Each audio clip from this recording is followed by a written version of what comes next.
All right, let's get into it. Today, we are breaking down one of the most wonderfully strange and shockingly successful films to ever come out of Japan. It's a story about a Roman architect, a time-traveling drain, and yes, the absolute glory of a heated toilet seat. Welcome to our explainer on Thermae Romae. And that quote, it just perfectly captures the magic here, doesn't it? It sets up a premise so bizarre, you just have to see how it all plays out. It's a story about culture shock, sure, but it's also about plumbing and just pure, unfiltered joy. So, how on earth did this movie become such a massive hit? Well, it all kicks off with its absolutely bonkers central idea. It's a concept that genuinely sounds like someone dreamed it up in a sauna, but trust me, it's the brilliant foundation for everything that follows. Okay, so this is the core comedic engine of the film. Our hero, Lucius, is this very serious bathhouse architect in ancient Rome who's hit a creative wall. He gets sucked into this mysterious whirlpool and poof, he emerges in a modern Japanese Sento, a public bathhouse. And to him, the simple things he finds there, like fruit-flavored milk and these high-tech toilets, they're not just novelties. Oh no. They are divine revelations that literally bring him to his knees, weeping with joy. Now, you might think a movie this weird would be, a small niche hit at best, and you would be very, very wrong. The film grossed nearly 6 billion yen. That's almost double what the distributor, Toho, was expecting. It became Japan's second highest-grossing domestic film of 2012. So what was it? What made this seemingly silly idea connect so deeply with so many people?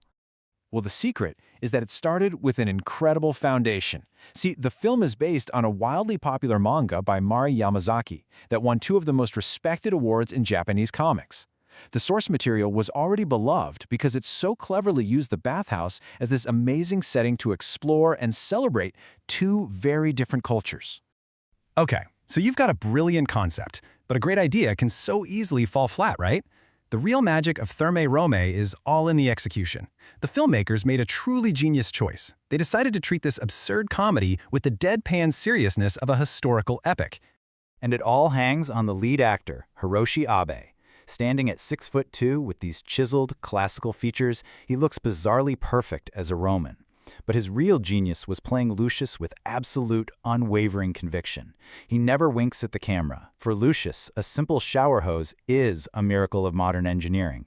And this pitch-perfect, deadpan performance, it earned him Japan's equivalent of the Best Actor Oscar. The director, Hideki Takeuchi, matched that energy completely. He directed this fish-out-of-water comedy as if he were making Gladiator. Every single time Lucius time travels, the soundtrack just swells with this bombastic Italian opera. It is so gloriously over the top, and it works perfectly, turning the whole film into both a parody and, somehow, a loving tribute to epic cinema.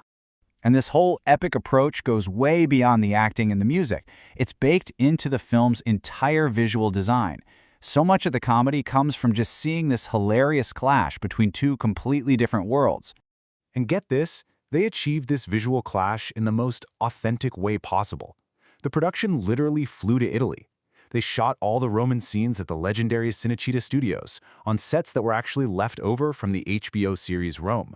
So it looks grand and historical. And then, in total contrast, the Japanese scenes were filmed in real, modern bathhouses, giving them this bright, almost documentary-like feel. The result is just this brilliant and hilarious visual whiplash. But here's the thing.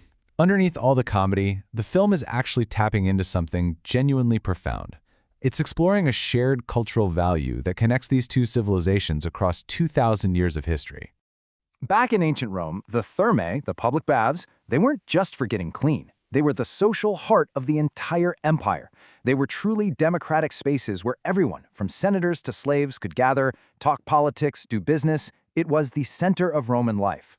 And what's amazing is that in Japan, the onsen, or hot springs, and the sento, the public baths, they serve a remarkably similar function. They are a core part of the collective identity, a place where social status just melts away and people can connect on a more basic, human level. And this is the film's brilliant core idea. The ultimate joke isn't just about a Roman marveling at a bidet.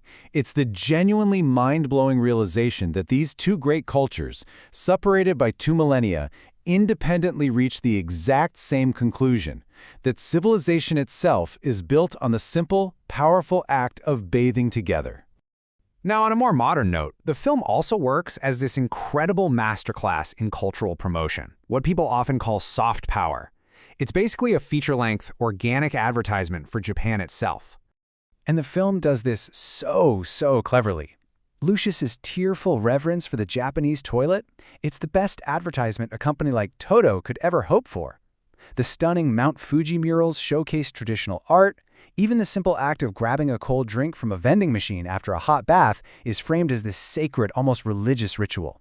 The entire film basically acts as a gorgeous 2-hour invitation to come visit Japan and experience its one-of-a-kind bathing culture. So, where does all this leave us? Let's bring it all together and figure out what the final verdict is on this strange and wonderful movie. I mean, look at this. The film gets a perfect score on its sheer originality and for Hiroshi Abe's towering performance. The visuals and cultural depth are also totally top-notch. Its only real weakness, if you can call it that, is a slightly uneven pace in the second half, which is a common issue when you're adapting an episodic manga. But there is absolutely no question. It's a massive comedic and cultural success. And that really is the final takeaway, isn't it? Thermae Romae is a movie about a man crying at a toilet that won major awards and became a box office smash hit. It's a film that, on paper, sounds completely impossible. But the fact that it not only exists, but is also this smart, this funny, and this full of heart, well, it's just a minor miracle. You know, ultimately, the film leaves you with this feeling of genuine warmth and connection. It's a beautiful reminder of a simple human pleasure that truly transcends time and culture. And it really makes you wonder, in a world that often feels so cold and complicated, maybe a film that's like a warm, steaming, communal bath is exactly what we all need.